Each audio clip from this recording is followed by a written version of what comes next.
sing. And word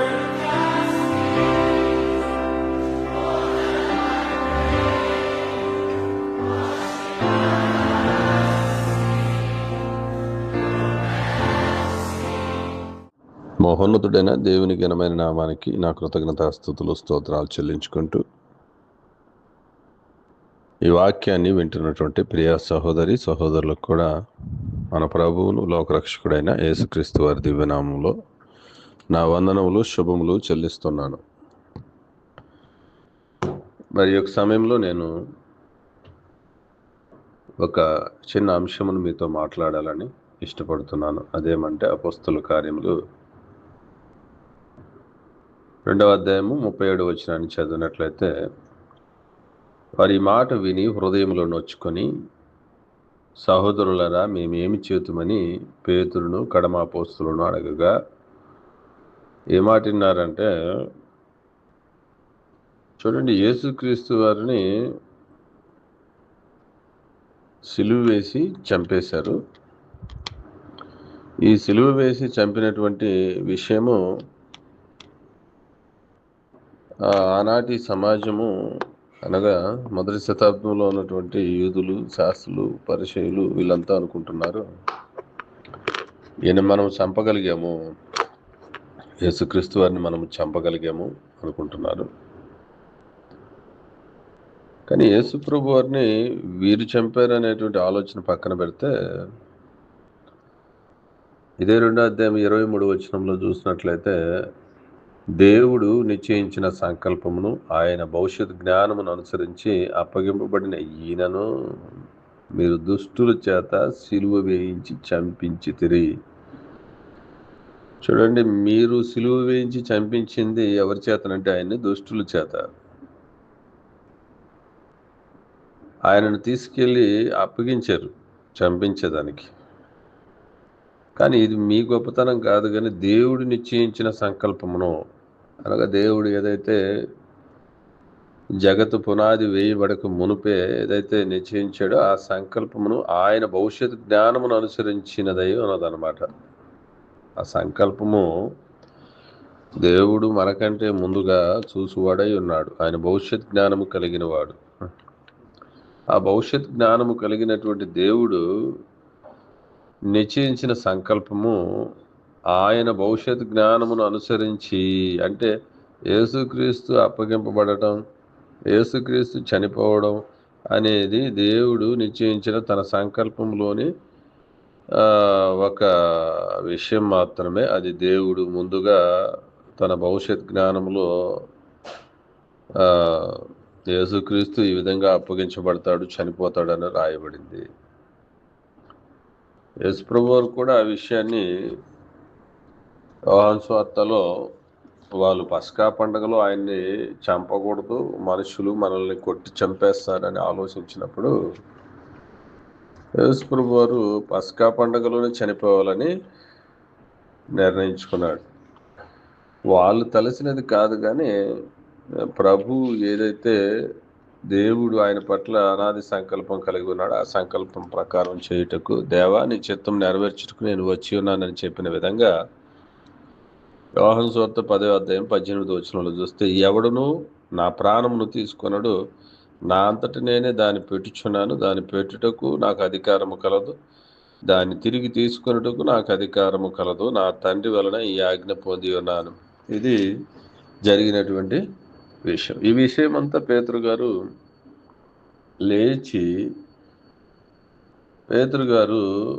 లేచి నిలబడి 14వ వచనం, అపోస్తల కార్యములు 2వ అధ్యాయం 14వ వచనం చూసి, అయితే పేతురు 11తో కూడా లేచి నిలిచి బిగ్గరగా వారితో ఎట్లాడు. ఈ ప్రసంగం అంతా పేతురు గారు చేస్తున్నాడు. యేసుక్రీస్తు చనిపోవడం, ఆయన చనిపోయింది, తండ్రి తన భవిష్యత్ జ్ఞానంలో చూసినటువంటి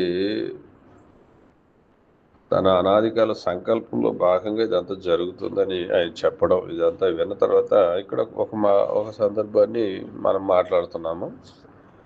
36వ వచనంలో ఆయన చెప్తూ, మీరు సిలువ వేసిన ఈ యేసునే దేవుడు ప్రభువుగాను క్రీస్తుగాను నియమించును. ఇశ్రాయేలు వంశం అంతయు రూఢిగా తెలుసుకొనవలెనని చెప్పిన. వారి మాట విని హృదయంలో నొచ్చుకొని, సహోదరులారా మేమేమి చేతుము అని పేతురును కడమ అపోస్తలులను అడగ్గా, ఈ విషయాలను తెలుసుకున్న తర్వాత వారు హృదయంలో నొచ్చుకున్నారు. అంటే చూడండి, నొచ్చుకొనిరి అనే దగ్గర ఫుట్నోట్లో కింద చూసినట్లయితే మూల భాషలో పొడవబడి అంటారు. అంటే హృదయంలో పొడుచుకున్నట్లుగా గాయపరచబడ్డారు వాళ్ళు. సహోదరులను మేమేమి చేతుము అని పేతురును కడమ అపోస్తలులను అడగ్గా, పేతురు, మీరు మారు మనసు పొంది పాప క్షమాపణ నిమిత్తం ప్రతివాడును యేసు నామమున బాప్తిసం పొందుడి, అప్పుడు మీరు పరిశుద్ధాత్మ అను వరమును పొందుదురు. ఈ వాగ్దానం మీకును మీ పిల్లలకును దూరస్తులందరికీ అనగా ప్రభువైన మన దేవుడు తన యొద్దకు పిలిచిన వారందరికీ చెందునని వారితో చెప్పిన. ఇంకను అనేక విధములైన మాటలతో సాక్ష్యమిచ్చి, మీరు మూర్ఖులకు ఈ తరము వారికి వేరే రక్షణ పొందుదని వారిని హెచ్చరించను. ఏం చేయమని హెచ్చరించారంటే, మీరు చేయవలసిన పని ఇంకొకటి ఉంది. రక్షణ పొందాలంటే మీరు మొట్టమొదటి చేయవలసింది ఏంటంటే వేరవ్వాలి. ఎవరి నుంచి? మూర్ఖులకు ఈ తరం వారి నుండి వేరవ్వాలని హెచ్చరించాడు. మూర్ఖులకు ఈ తరం వారి నుండి వేరైతేనే కానీ రక్షణ. అంటే ఒక వ్యక్తి ఎప్పుడు రక్షణ గురించి ఆలోచిస్తాడంటే, తన రక్షణను తాను కొనసాగించాలన్నా, తన రక్షణ తాను పొంది దేవుని రాజ్య ప్రవేశం చేయాలన్నా కూడా మొట్టమొదటి స్టెప్ ఏంటంటే, మన చుట్టూ ఉన్నటువంటి మన బంధువర్గాల్లో కానీ, మన చుట్టూ ఉన్నటువంటి మన సమాజంలో నుంచి వారి యొక్క బంధకాల్లో నుంచి మనం ముందు వేరవ్వాలి. అది స్నేహితులు కావచ్చు, కుమారులు కావచ్చు, కుమార్తెలు కావచ్చు, తండ్రి కావచ్చు, కుమారుడు కావచ్చు, పిల్లలు కావచ్చు, భార్య కావచ్చు, అన్నదమ్ములు కావచ్చు, అక్క చెల్లెలు కావచ్చు, ఆఖరికి నీ దేహం కూడా కావచ్చేమో. నీవు వేరుపరుచుకున్నట్టుకు ఆటంకం కలిగించే విషయంలో నీ దేహం కూడా మూర్ఖ ప్రవర్తన కలిగినదై నిన్ను ఆటంకపరుచుచున్నదేమో ఒకవేళ గమనించాలి. ఆ విధంగా ఏర్పరచబడాలి. అందుకే యేసుక్రీస్తు వారు లూకా సువార్త 14వ అధ్యాయము 25వ వచనంలో చూస్తే, ఆయనను వెంబడించుచున్న జన సమూహం వైపు ఆయన తిరిగి చూసి ఈ విధంగా అంటాడనమాట. ఆ జన సమూహములో, బహుజన సమూహములో కొంతమందిని ఆయన వేరుగా బయటికి రమ్మని చెప్తాడు. వాళ్ళు ఎవరంటే, ఎవరైనాను నన్ను వెంబడింపగోరిన ఎడల తన తండ్రినైనను, తల్లినైనను, భార్యనైనను, పిల్లలనైనను, అన్నదమ్ములనైనను, అక్క చెల్లెలనైనను, చూడండి, ఇంకా చివరికి తన దేహమునైనను ఎవరైనా ప్రేమించినట్లయితే, వాటిని ద్వేషించకుండా ఉన్నట్లయితే అతను నాకు శిష్యుడు కానేరడు అని చెప్తున్నాడు. అంటే ఇది నీవు సమాజం నుంచి, అనగా మూర్ఖమైన వక్రజనం నుంచి ఏర్పరచుకునేది, సపరేషన్ అయ్యేటువంటి విధానం. ఈ విధానంలో దేవుడు మనుషులను హెచ్చరిస్తున్నాడు. మీరు రక్షణ పొందేదానికి ముందు ఏం చేయాలంటే, మీరు మూర్ఖులకు ఈ తరము వారికి వేరే రక్షణ పొందడని వారిని హెచ్చరించను. అంటే ఇవన్నీ మనకున్నటువంటి ఆటంకాలండి. రక్షణ పొందేదానికి మనల్ని ఆటంకపరిచేవి సమాజమే కాదు, కుటుంబం కూడా కావచ్చు. వ్యక్తిగతంగా నీ శరీరంలో నిన్ను ప్రేరేపిస్తున్నటువంటి నీ ప్రేరాశలు, అనగా శరీరాశ, నేత్రాశ, జీవపుడంబము, ఇవి నిన్ను రక్షణ పొందకుండా నిన్ను ప్రేరేపిస్తున్నవేమో, వాటిని ద్వేషించు మొట్టమొదట అని చెప్తున్నాడు. కాబట్టి మనకి పాత నిబంధన గ్రంథంలో కొన్ని దృష్టాంతములు ఉన్నవి. దేవుడు కొందరిని వేరై, ఈ సమాజమునకు వేరై పొమ్మనేటువంటివి కొన్ని దృష్టాంతములు చూసినట్లయితే, అత్యంత ప్రాముఖ్యమైన అంశము ఒకటి సంఖ్యాకాండంలో మనకు కనబడుతుంది.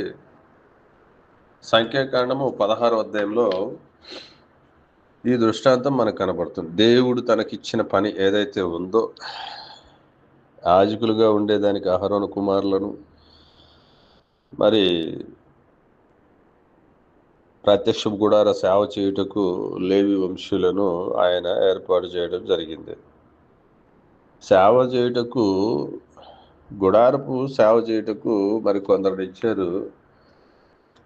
వారు సపరేట్ అయ్యారు. ఏం సపరేట్ అయ్యారు తెలుసా? వారు యెహోవా తాను ఏర్పరచుకునేటువంటి మనుషులకు వ్యతిరేకంగా లేచిరి అని ఉంటుంది ఇక్కడ. చూడండి 16వ అధ్యాయంలో సంఖ్యాకాండంలో, లేవి మునిమనవుడును కహాతు మనవుడును ఇస్హారు కుమారుడకు కోరహు రూబేనీయులలో ఏలియాబు కుమారుడైన దాతాను అభిరాములు పెలేగు కుమారుడైన ఓనును యోచించుకొని ఆలోచించారు. ఇశ్రాయేలీలో పేరు పొందిన సభికులను సమాజ ప్రధానులైన 250 మందితో మోషేకు ఎదురుగా లేచి, అంటే దేవుని సేవకుడు, దేవుడు ఏర్పరచుకున్నటువంటి మోషే, దేవుని చేత పిలువబడినటువంటి మోషే, నేను ఉన్నవాడును అని నిర్గమకాండం 3వ అధ్యాయం 14వ వచనంలో నేను పంపుచున్నాను, నేను ఉన్నవాడునై ఉన్నాను అనేటువంటి దేవుడు మాట్లాడి పంపించినటువంటి, ఒక పని అప్పగించి పంపించినటువంటి మోషేకి వ్యతిరేకంగా తిరుగుబాటు చేసేదానికి ఇక్కడ 250 మంది లేచారు.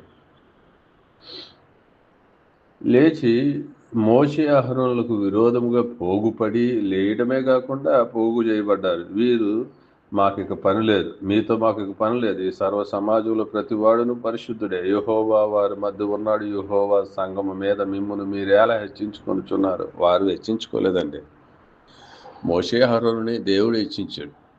వీరి దృష్టికి, ఈ మూర్ఖులకి, ఈ మూర్ఖతరం వారికి మోషే తాను హెచ్చించుకున్నట్లుగా కనపడి పోగయి వాళ్ళు ఏం చేశారు? తిరుగుబాటు చేస్తున్నారు. మోషే ఆ మాట విని సాగిలిపడి, అటు తర్వాత అతడు కోరాహుతోనూ వాని సమాజంతోనే ఇట్లనను, తనవాడు ఎవడో, పరిశుద్ధుడు ఎవడో రేపు యెహోవా తెలియజేసి వాని తన సన్నిధికి రానిచ్చును అని ఆ వ్యక్తులను ఆయన దేవుని మాటగా చెప్పాను. చూడండి, ఈ విషయంలో వీరు వేరుపడ్డారు, కానీ దేవుని మీద తిరుగుబడుతున్నారనే విషయం వీళ్ళు గమనించలేదు. వారికి ఇచ్చిన పని చాలా తక్కువగా చూశారు, కానీ అది దేవుడిచ్చిన పని ఏది చాలా గొప్పదని వాళ్ళు తెలుసుకోలేకపోయారు. 9వ వచనంలో చూస్తే, తన మందిర సేవ చేయుటకు యెహోవా మిమ్మును తన యొద్దకు చేర్చుకొనుటయు, మీరు సమాజం ఎదుట నిలిచి వారు చేయవలసిన సేవ చేయునట్లు ఇశ్రాయేలీయుల దేవుడు ఇశ్రాయేలీయుల సమాజములో నుండి మిమ్మును వేరుపరచుటయు మీకు అల్పముగా కనపడుతున్నదా? ఇంతమంది సమాజంలో మిమ్మల్ని సపరేట్ చేసి పిలిచిన దేవుడు, సపరేట్ చేసి పిలిచి మీకు ఇచ్చిన పని మీకు అల్పముగా కనపడుతుందా అని అడుగుతున్నాడు. కాబట్టి మనకి దేవుడిచ్చినటువంటి స్థితి, ఏ పని అయితే ఇచ్చాడో ఆ పని మనము ఎప్పుడు తక్కువగా అంచనా వేయకూడదండి. వీళ్ళు అంచనా వేశారు, వేరే పనిని కోరుకున్నారు. సమాజమును నడిపించే పని, రక్షణలోకి నడిపించేటువంటి పని మోషే అహరోనులకు ఆయన ఇస్తే, వీరికి ఇవ్వబడినటువంటి మందిర సేవ పనిని కాదని మేము ఆ పని కూడా చేస్తామని వ్యతిరేకులైనందుకు దేవుడు ఒక మాట చెప్పి ఉన్నాడు. చూడండి, మూర్ఖులకు ఈ తరం వారికి వేరు వండి ఆ తర్వాత మీకు రక్షణ అనే దానికి ఒక మాట ఇక్కడ. వీరు నశించిపోబోతున్నారు, వీళ్ళు మరణం ఘోరంగా ఉండబోతుంది. ఎటువంటి మరణం వీరు పొందబోతున్నారంటే, చూడండి 29వ వచనంలో, సంఖ్యాకాండం 16వ అధ్యాయంలో 29వ వచనంలో మనం చదివినట్లయితే, మనుషులందరికీ వచ్చు మరణము వంటి మరణము మీరు పొందిన ఎడల సమస్త మనుషులకు కలుగునదే మీకు కలిగిన ఎడలను యెహోవా నన్ను పంపలేదు. అంటే ఈ భూమి మీద ఏ మనుష్యుడు పొందనటువంటి భయంకరమైనటువంటి మరణం మీరు పొందబోతున్నారు. ఎందుకంటే యెహోవా ఏర్పాటు చేసుకున్నటువంటి మనుషుల మీద తిరుగుబడుతున్నారు, దేవుని మీద సనుగుతున్నారు.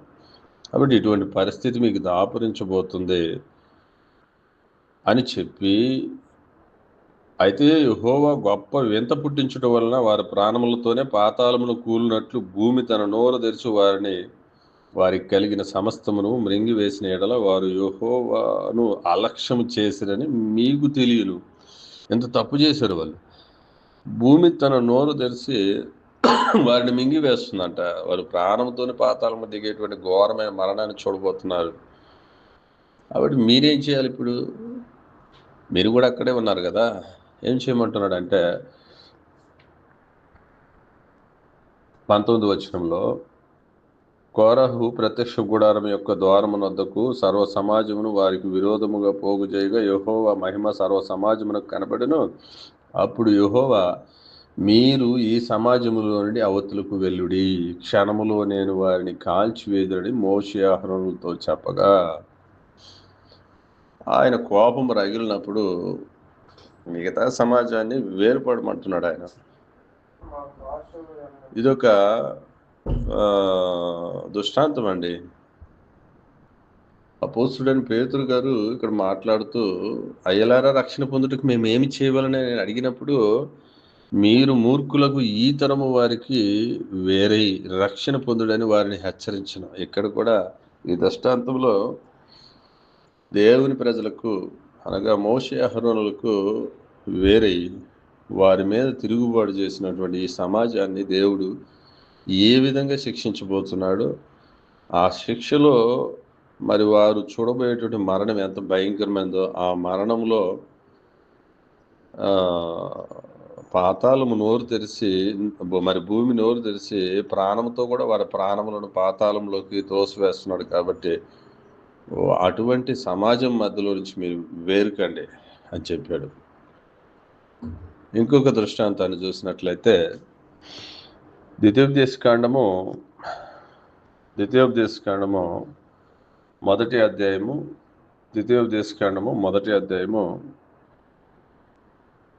35-36 వచనాలు చదువుదామండి. చూడండి, దేవుడు చక్కని దేశాన్ని వాళ్ళకు చూపించాడు. కానాను దేశాన్ని ఇస్తానని తన పితరులకు అబ్రహాము, ఇస్సాకు, యాకోబు అనేటువంటి తమ పితరులకు వాగ్దానం చేసిన దేశమును ఐగుప్తు నుండి బయలుదేరి వస్తున్నటువంటి తన ప్రజలు అనగా వారు ఎంతగా విస్తరించారంటే, చూడండి 10వ వచనంలో, ద్వితీయోపదేశకాండం 10వ వచనంలో చూసినట్లయితే, మీ దేవుడైన యెహోవా మిమ్మల్ని విస్తరింపజేసిన గనుక నేడు మీరు ఆకాశ నక్షత్రముల వలె విస్తరించి ఉన్నారు. మీ పితరుల దేవుడైన యెహోవా మీ జనసంఖ్యను 1000 రెట్లు ఎక్కువ చేసి తాను చెప్పినట్లు మిమ్మల్ని ఆశీర్వదించునుగాక అని చెప్పాడు. ఆశీర్వదించాడు. 1000 రెట్లు ఎక్కువ చేశాడు. 1000 రెట్లు ఎక్కువ చేసినటువంటి దేవుడు వారికి కానాను దేశాన్ని ఇవ్వాలని వేగు చూసి వారిని పంపించాడండి. ఎక్కడికి? వేగు చూసి వారిని మరి చూడండి అక్కడికి పంపిస్తూ 21 వచనంలో చూస్తే, ద్వితీయోపదేశకాండము మొదటి అధ్యాయం 21 వచనంలో, ఇదిగో మీ దేవుడైన యెహోవా ఈ దేశమును మీకు అప్పగించును. మీ పితరుల దేవుడైన యెహోవా నీతో సెలవిచ్చినట్లు దాన్ని స్వాధీనపరచుకును, భయపడకుము, అధైర్యపడకమని నీతో చెప్పితేనే. అప్పుడు మీరందరూ నా యొద్దకు వచ్చి, మనకంటే ముందుగా మనుషులను పంపుదము, ఆ దేశానికి వేగు చూసి వారిని పంపించాలని ఐడియా ఇచ్చారు. వారు మన కొరకు ఈ దేశమును వేగు చూసి తిరిగి వచ్చి అందులోనికి మనము వెళ్ళవలసిన త్రోవను గూర్చి, మనము వేరు చేరవలసిన పొరములను గూర్చి మనకు వర్తమానము చెప్పుదురంటేనే. ఆ మాట మంచిదనుకుని నేను గోత్రం ఒక్కింటికి ఒక మనుషుని చొప్పున 12 మనుషులను పిలిపించితిని. వారు తిరిగి ఆ మన్యమునకు పోయి ఎస్కోలు లోయకు వచ్చి దాన్ని వేగు చూసి ఆ దేశ ఫలములను చేతపట్టుకొని మన యొద్దకు తిరిగి వచ్చి, మన దేవుడైన యెహోవా మనకిచ్చుచున్న దేశము మంచిదని మనకు తెలియజెప్పిరి. అయితే మీరు వెళ్ళనొలక మీ దేవుడైన యెహోవా సెలవిచ్చిన మాటకు తిరుగుబడితిరి. మీ గుడారములలో సనుగుచు యెహోవా మనయందు పగబట్టినందున మనలను సంహరించినట్లు అమోరీయుల చేతికి మనలను అప్పగించుటకు ఐగుప్తులో నుండి మనలను రప్పించి ఉన్నాడు. మనం ఎక్కడికి వెళ్ళగలము? మన సహోదరులు అక్కడి జనులు మనకంటే బలిష్ఠులను ఎత్తులను అయి ఉన్నారు. ఆ పట్టణములు గొప్పవై ప్రాకారములతో ఉన్నవే. ఆకాశమునంటు ప్రాకారములతో ఉన్నవే. అక్కడ అనాకీయులను చూసితమని చెప్పి మా హృదయములను కలుగజేసిరని మీతో చెప్పితిని. అప్పుడు నేను మిమ్మును చూసి దిగులు పడకుడి, వారికి భయపడకుడి, మీకు ముందర నడుచుచున్న మీ దేవుడైన యెహోవా మీ కనుల ఎదుట ఐగుప్తులోను అరణ్యములోను మీ కొరకు చేసినట్టు మీ పక్షముగా యుద్ధం చేయును. మీరు ఈ చోటికి చేరు వరకు మీరు వచ్చిన మార్గం అంతటిలోనూ మనుష్యుడు తన కుమారుని ఎత్తుకున్నట్లు మీ దేవుడిని యెహోవా మిమ్మల్ని ఎత్తుకొని వచ్చిన సంగతి మీరు ఎరుగుదురని మీతో చెప్పితేనే. అయితే మీకు త్రోవ చూపించిన మీ గుడారములను వేయవలసిన స్థలమును మీరు సిద్ధపరచునట్లు రాత్రి అగ్నిలోను పగలు మేఘములోను మీకు ముందర నడిచిన మీ దేవుడైన యెహోవా యందు మీరు విశ్వసించలేదు. చూడండి, దేవుని యందు విశ్వాసం ఉంచలేదు. కాగా యెహోవా మీరు చెప్పిన మాటలు విని బహుగా కోపపడి నేను మీ పితరులకు ఇచ్చేదనని ప్రమాణం చేసిన ఈ మంచి దేశమును ఈ చెడ్డ తరము వారిలో, చూడండి, ఆ దేశాన్ని వాగ్దానం చేశాడు, మంచి దేశాన్ని. కానీ వాళ్ళ ముందు కొన్ని సవాళ్ళు ఉన్నాయి, పోరాటాలు ఉన్నాయి. పోరాటాలన్నీ చేసి మీరు స్వాధీనపరచుకోవాలని చెప్పినప్పుడు వీరు మరి సనగటం మొదలు పెట్టారు. అటువంటి వారిలో నుంచి వేరైన వారు ఎవరంటే ఇక్కడ చూడండి, అయితే మీరు త్రోవ చూపించినటువంటి దేవుని మీద తిరుగుబడుతుంది. పగలు మేఘస్తంభములోను రాత్రి అగ్నిస్తంభములోను మీకు ముందు నడిచినటువంటి దేవుని మీద తిరుగుబాటు చేశారు. అవిశ్వాసాన్ని చూపించినటువంటి వారు 34 వచ్చినము ద్వితీయోపదేశకాండం 1వ అధ్యాయంలో. కాగా యెహోవా మీరు చెప్పిన మాటలు విని బహుగా కోపపడి నేను మీ పితరులకు ఇచ్చేదనని ప్రమాణం చేసిన ఈ మంచి దేశమును ఈ చెడ్డ తరము వారిలో, చూడండి, ఇక్కడ కూడా ఈ చెడ్డ తరం వారిలో వేరైన వారిని చూపిస్తున్నాడు. ఈ ఉపన్య కుమారుడైన కాలేబు తప్ప మరి ఎవడును చూడడు. అతడు పూర్ణమైన మనసుతో యెహోవాను అనుసరించిన గనుక అతడు దానిని చూచును. అతడు అడుగు పెట్టిన దేశమును నేను అతని సంతానమునకు ఇచ్చేదనని ప్రమాణం చేసిన. ఎవరు అడుగు పెట్టారండి ఇక్కడ ఆ కానాను దేశంలో? ఎవరు తమను ఆ మూర్ఖతరం నుంచి సపరేట్ చేసుకున్నారని చూసినట్లయితే పుణ్యకుమారుడైనటువంటి కాలేబును మరి యెహోషువ తప్ప ఎవరు పడలేదంట. ఈ యొక్క కాలేబు గారంట మరి పూర్ణమైన మనసుతో దేవుని అనుసరించను కనుక అతడు దాన్ని చూసునని చెప్పాను. కాబట్టి అడుగుపెట్టిన ఆ దేశంలో తనకును తన కుమారులకు స్వాస్థ్యంగా ఇస్తానని చెప్పాను.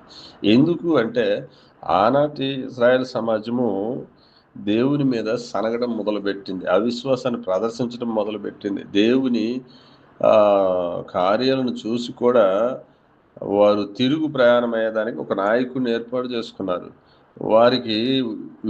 వాళ్ళు విడిచిపెట్టి వచ్చినటువంటి ఆ ఇనుపు కొలిమి వంటి ఐగుప్తు దేశము తమలను మరి జిగట మంటిలో ఘోరంగా అణిచివేసినటువంటి ఆ ఐగుప్తు దేశము, బానిస దేశము వారికి మంచిదిగా కనిపిస్తుంది. దేవుడు తమ కళ్ళ ముందు ఈ మంచి దేశాన్ని, వాగ్దానం చేసిన దేశాన్ని చూపిస్తుంటే కూడా వారు దాన్ని వెనుతిరిగి చూసినటువంటి పరిస్థితిని మనం చూడవచ్చు. కాబట్టి అటువంటి చెడ్డతరం వారిలో నుంచి వేరుపడినటువంటి వ్యక్తి ఎవరంటే ఉపన్య కుమారుడు కాలేబు. ఇతను ఎలాగ వేరుపడ్డాడంటే ఈ వ్యక్తి యెహోవాను పూర్ణ మనస్సుతో పూర్ణ హృదయంతో అనుసరించాడండి. ఆ విధంగా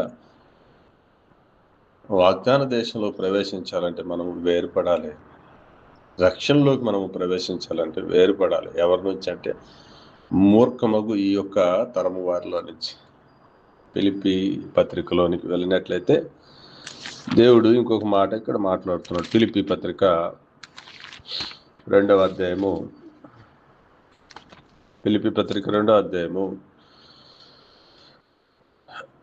14 వచనం చూసినట్లయితే మీరు మూర్ఖమైన వక్ర జనమ మధ్య ఎలా ఉండమంటున్నాడు అంటే వేరుపడినటువంటి వారు.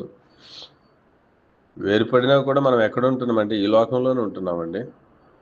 ఈ లోకంలో నుంచి వెంటనే మనల్ని పరలోకంలో తీసుకెళ్ళటం లేదు, కానీ ఈ లోకంలోనే మనం ఉండి యుద్ధం చేయాలి, పోరాటం చేయాలి.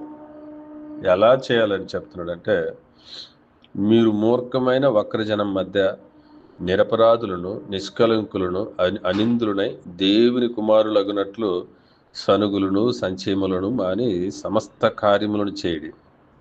ఆ యొక్క ఇశ్రాయేల్ ప్రజలు ఏ విధంగా అయితే సనుగులు సంచయములతో తమ కార్యములను చేయలేక విసిగి పుట్టించేంత వరకు దేవుణ్ణి విసిగించారు, పరీక్షించారు, శోధించారు దేవుణ్ణి.